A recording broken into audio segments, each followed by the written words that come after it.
Thanks for joining me. Oh, hi. Thanks for joining me today. My name is Maja, and I'm a front-end developer here at Knowit Experience Bergen. And in addition to doing development work, I also help run 2 of our tverrfaglige faggrupper, so like cross-functional interest groups. And I'm here as a representative of one of those today, namely Smidegjengen. So Smidegjengen is a band of colleagues from project management, design, development, and QA who are interested in improving our performance and lives more generally in teams that know it through various initiatives that are based on aspects of agile methodologies. So this agile world is huge. It's bursting with concepts and principles and beliefs and values and tools and techniques and a billion different pieces that hang together but also apart, and I have no intention of trying to map out any part of that landscape today. So today I want to focus on one tiny aspect of what it means to adopt an agile mindset. But tiny is actually a bit of a misnomer here, because what I'll be talking about today isn't insignificant.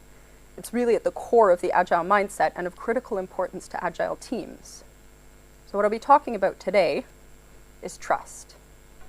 And in particular, the kind of trust that we call psychological safety, the kind that research has shown to be critical for a team's ability to self-organize, which in turn creates an environment that supports high performance. So that's what I'll be talking about today.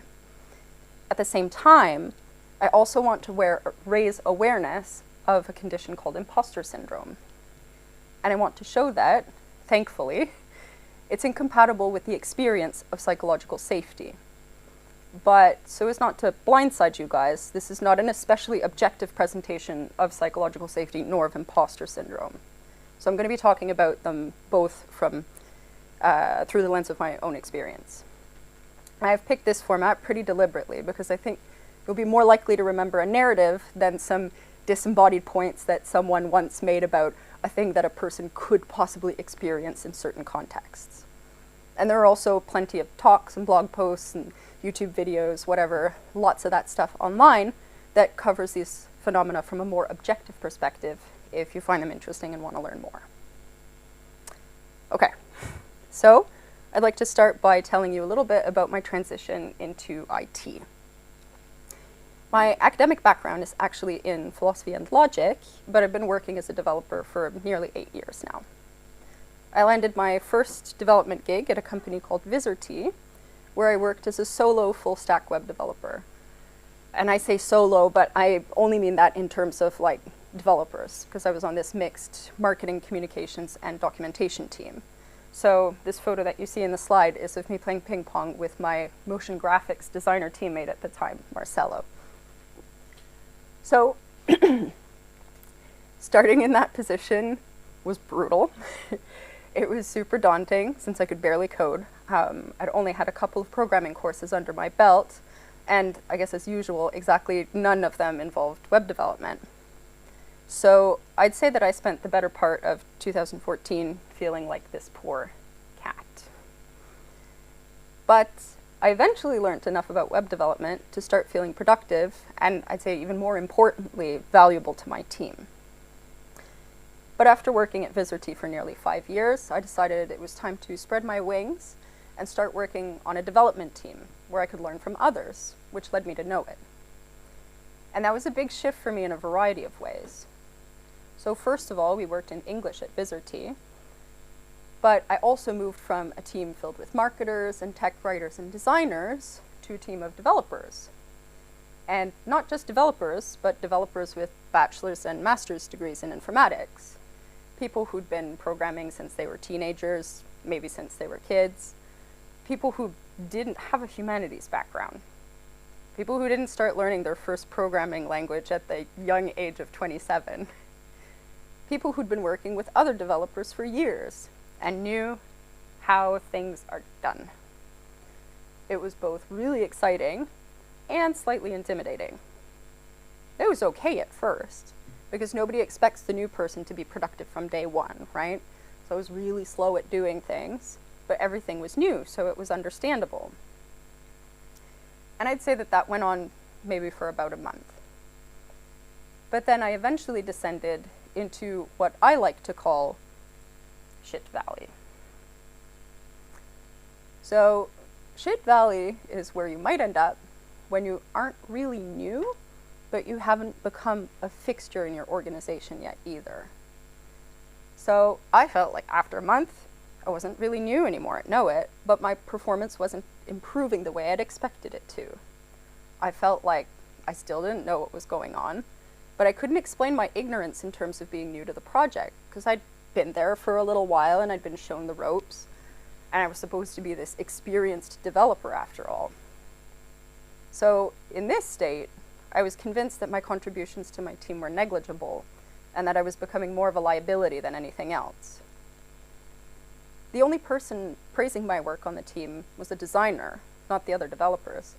And instead of feeling validated by that, I took it as evidence that the work that I was doing only looked good from the outside, and that it wasn't sufficiently valuable by the standards of seasoned developers. When I was struggling with a task and I asked my teammate if I could do something else, I wanted to do what he was doing. He told me that, oh, the framework you're using is easy and you'll get there eventually. But it wasn't easy, at least not for me, even after 2 weeks. And I didn't complete the task, so in the end I ended up having to give it to somebody else because it was taking me too long to finish. And I was left feeling like I couldn't even do the easy job. Like I wasn't cut out for this. And it intensified over time. That I duped my employer into thinking that I was a better and more experienced developer than I actually was. That I'd conned them into paying me way more than I was actually worth.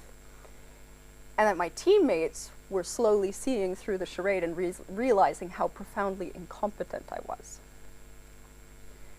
And I guess it goes without saying that like the last thing I wanted to do was divulge any more of my ignorance to them.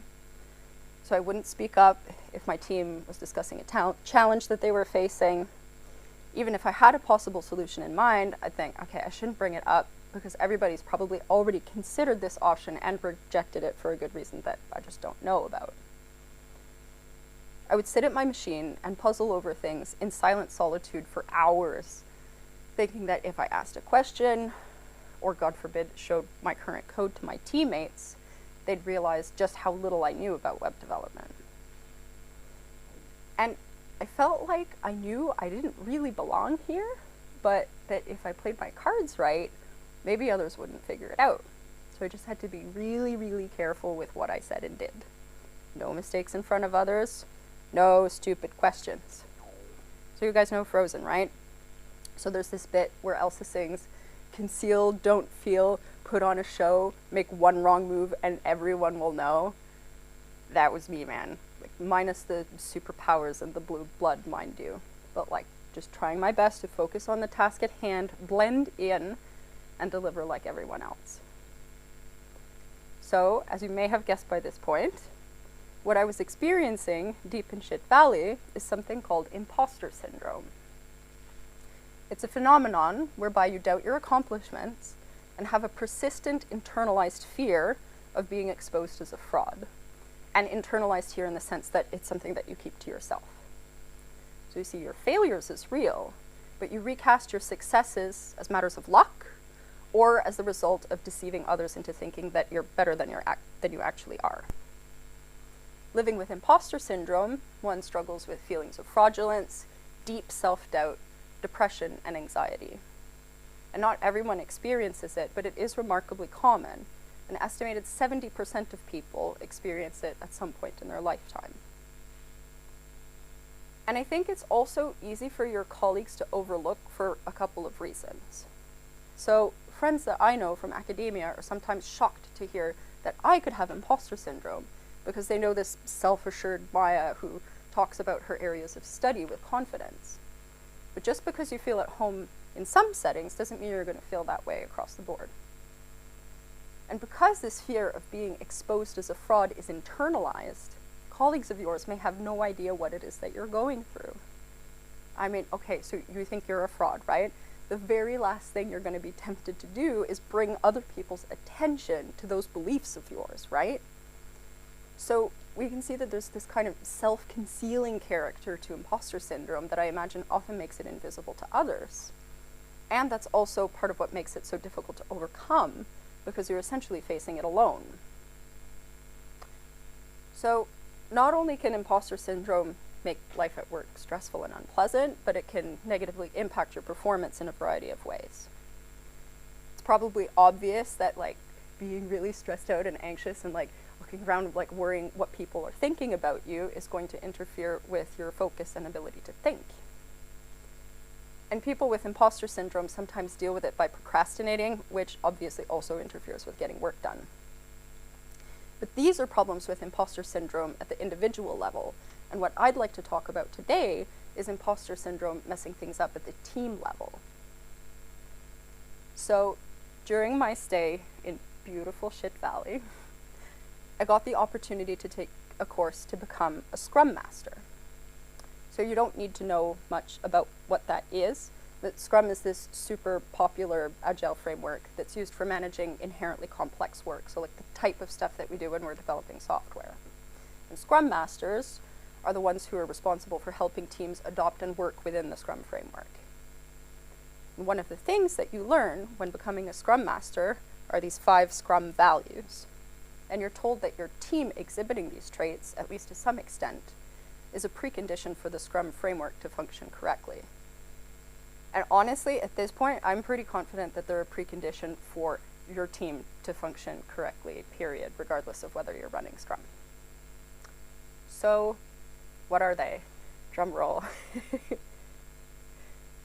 Commitment, focus, openness, respect, and courage.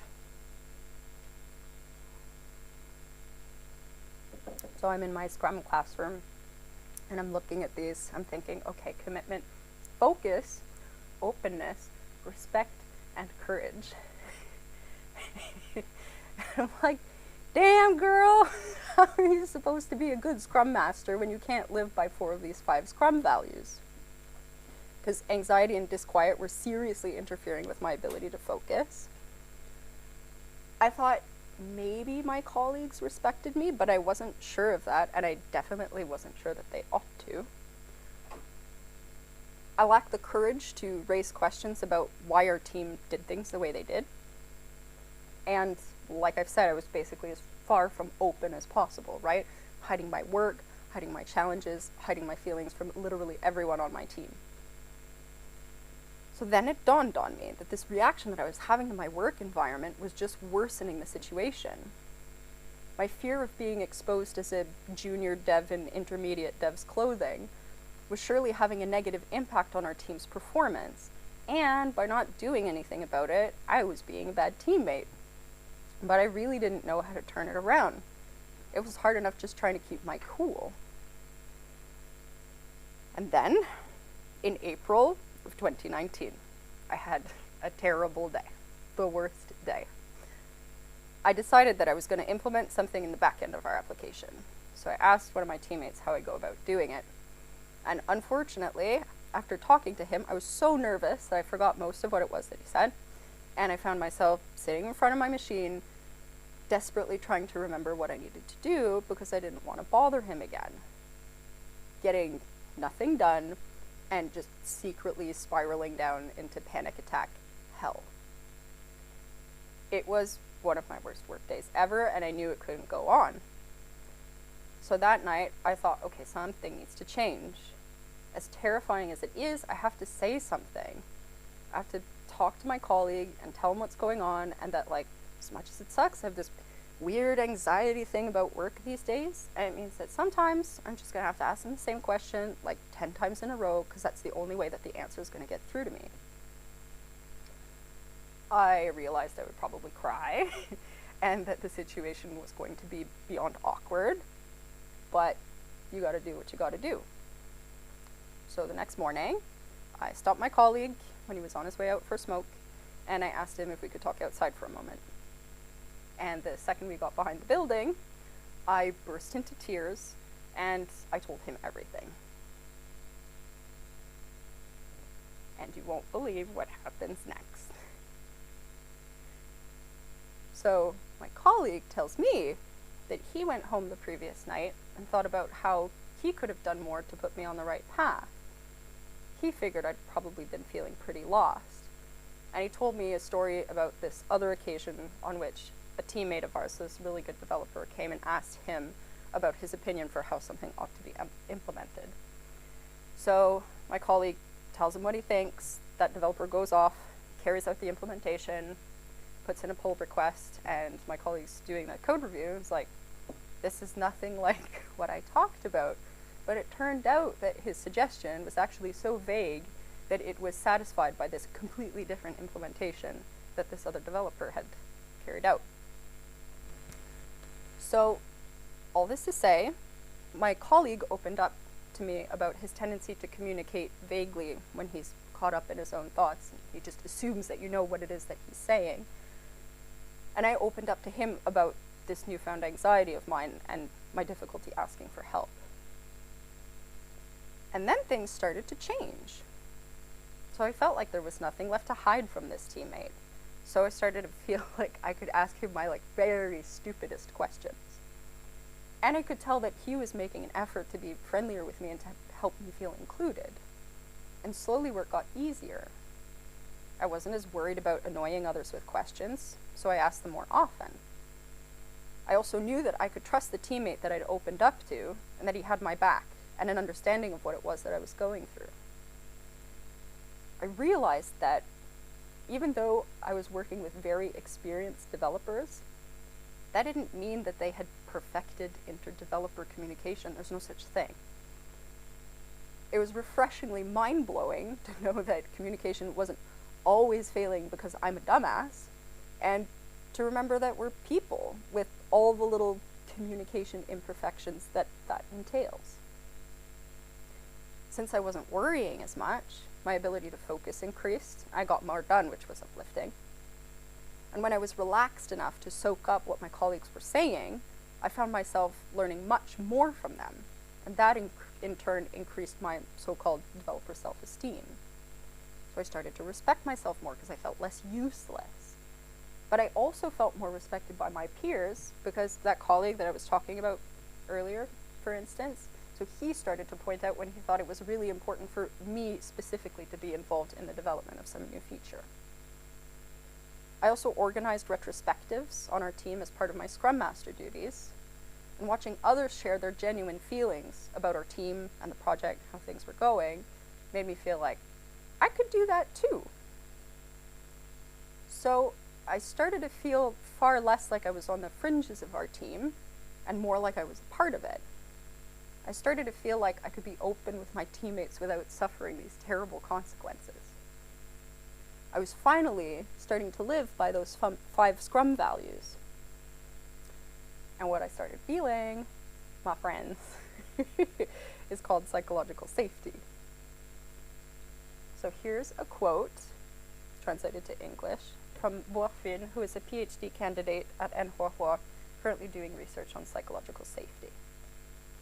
So he says, psychological safety in teams is about creating a culture where you feel free to say what you mean, where asking for help is a good thing, and where you can make mistakes without being made fun of.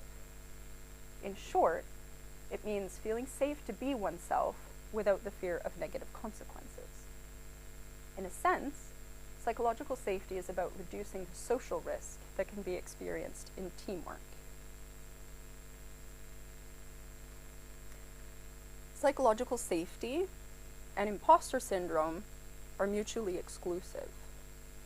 One is about feeling at home, being inclusive and included, willing to take risks, and be real with one another, warts and all. The other is literally about hiding at least who you think you are and feeling like you don't belong. So people, it's all about making yourself at home. And if you're living with imposter syndrome, the first step that you can take is to do what you can to build a supportive environment around you.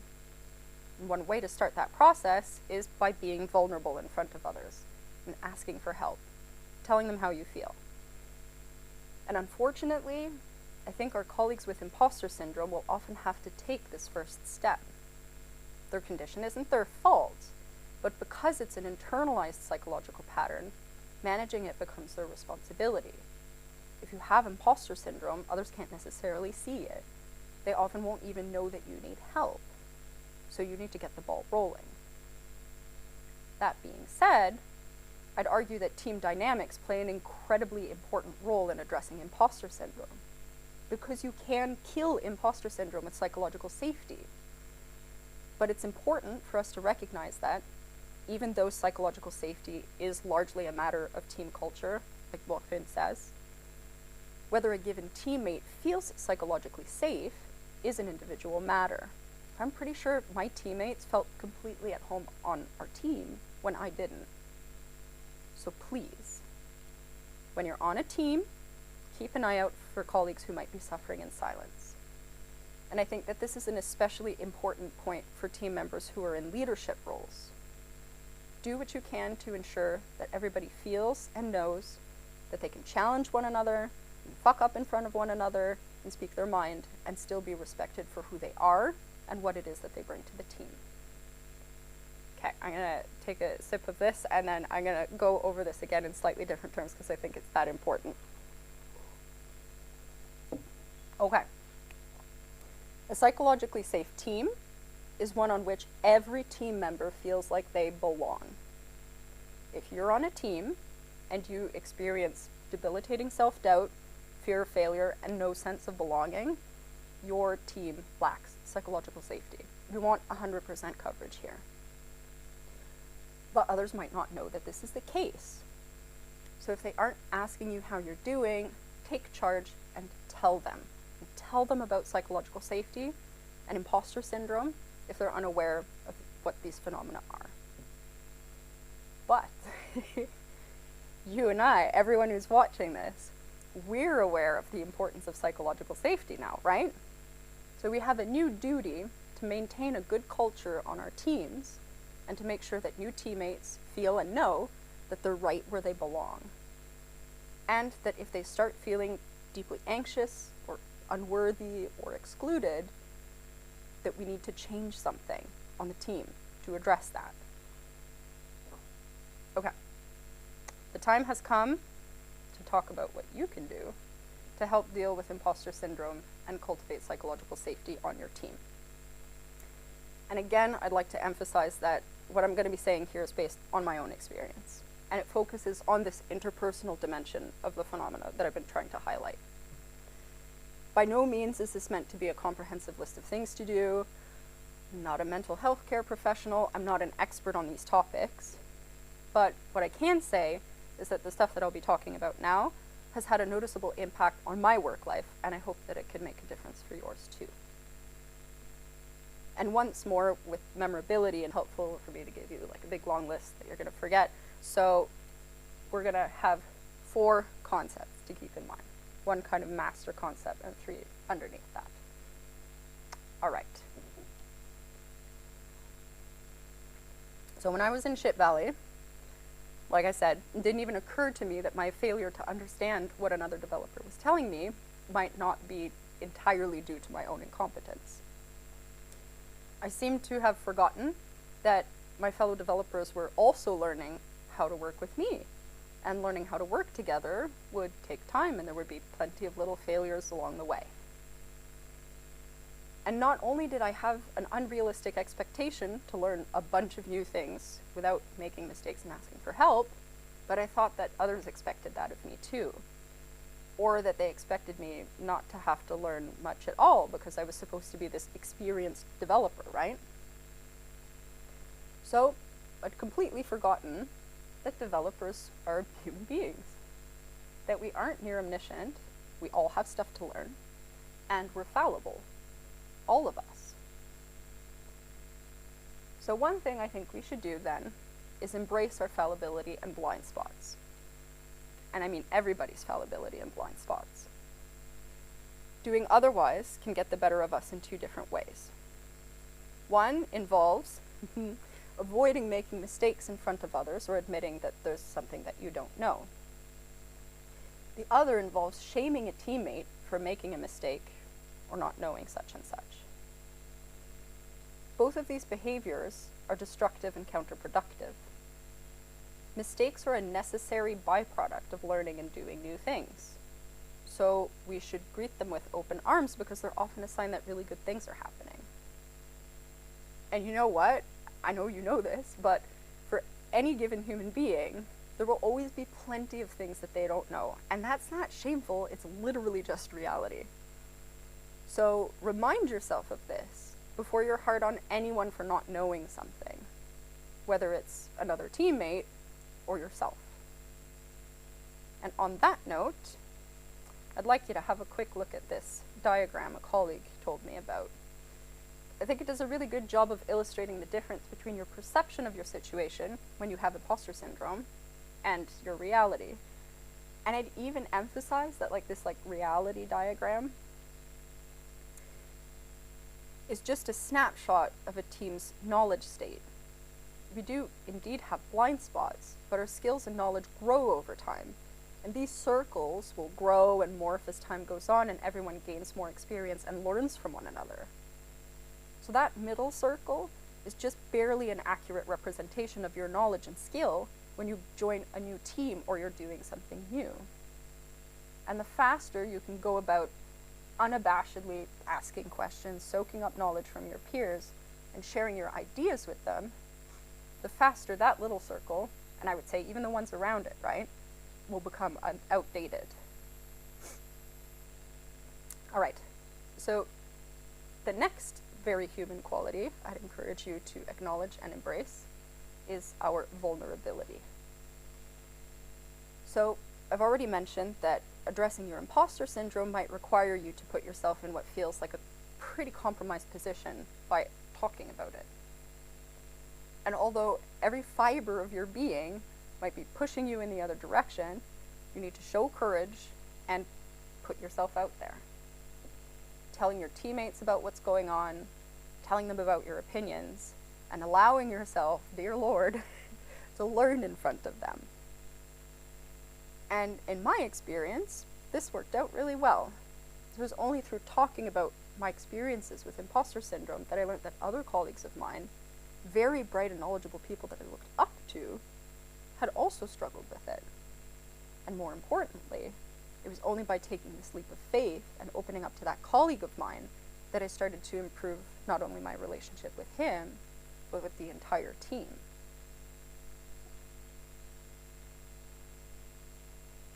But I'm talking leaps of faith and acts of courage, not idiocy. We all know that putting yourself out there is only going to benefit you if your teammates are going to be supportive, understanding, open-minded, and willing to help you out. As a rational, self-preserving being, you're far less likely to open up to your colleagues if they've given you any reason to think that they might be unsympathetic or mock you or shame you. So everyone should try to be gentle, empathetic, and respectful of one another. Because it's only in that kind of environment that we can dare to ask for help when we need it. It's only in that kind of environment that we can feel safe to admit when we've said or done something wrong. That we can dare to voice our honest opinions and give ourselves permission to learn and make mistakes. And it's only in that kind of environment that we can reach peak performance. And finally, I'd like to remind everyone that we are deeply social animals. Human beings have social needs that must be met in order for them to thrive. We are our most curious, genuine, creative, cooperative, and just plain happy when we experience a sense of belonging, for instance. And since feeling out of place is at the heart of imposter syndrome, I think that makes it in large part a social issue. So, there are a few ways of creating and maintaining a sense of belonging within a group. One is just your classic, straight-up team-building approach. You do dorky activities together, some trust-building exercises, go out for dinner and drinks, just generally foster team spirit.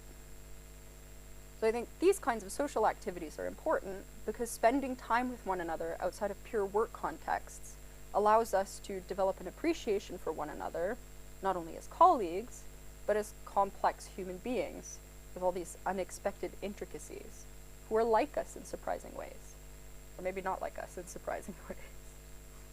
So personally, team and company outings and trips made a world of difference for me in terms of helping me connect with my teammates and other colleagues. So do what you can to help make these activities happen, participate in them when they do happen, and do your best to make sure that nobody feels excluded. And as much as I want to emphasize that, like, we're all the same, there's all these similarities between us, it doesn't mean that everybody's into the same kinds of activities, right? So if you're organizing something, please make sure to pick an activity that doesn't accidentally exclude one or more team members or make them feel miserable the entire time. So something else that comes with belonging within a team is feeling seen and heard. And again, I think that we should be thinking about what this involves from both sides of the coin, because it's a question of human interaction. So let's talk about giving positive feedback, for instance. So it's important to acknowledge when your teammate is doing a great job. That recognition and encouragement can go a long way towards helping them feel seen.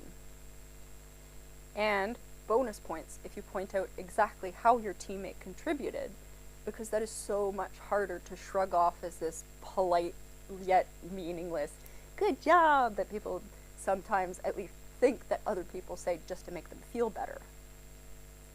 But think of yourself as that teammate now, the one who's doing the great job.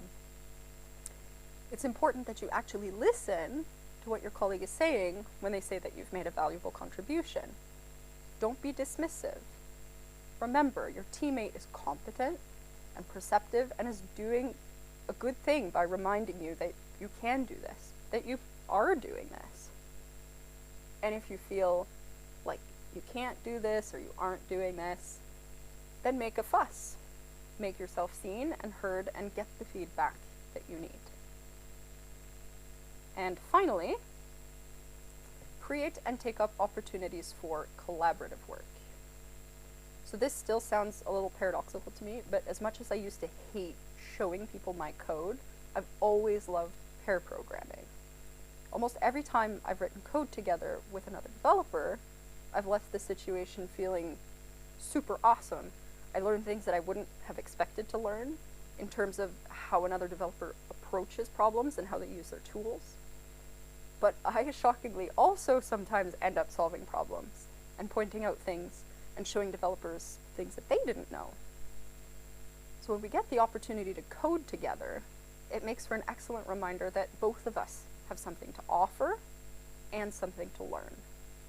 And it makes it just a little bit harder to sit at your desk and spiral down into the depths of shit valley.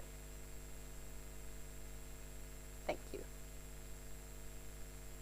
And if you have any questions or comments or whatever, I will address them in the chat, but hopefully you can see on this slide I've included some email addresses, so you can also contact me there if you want to reach me.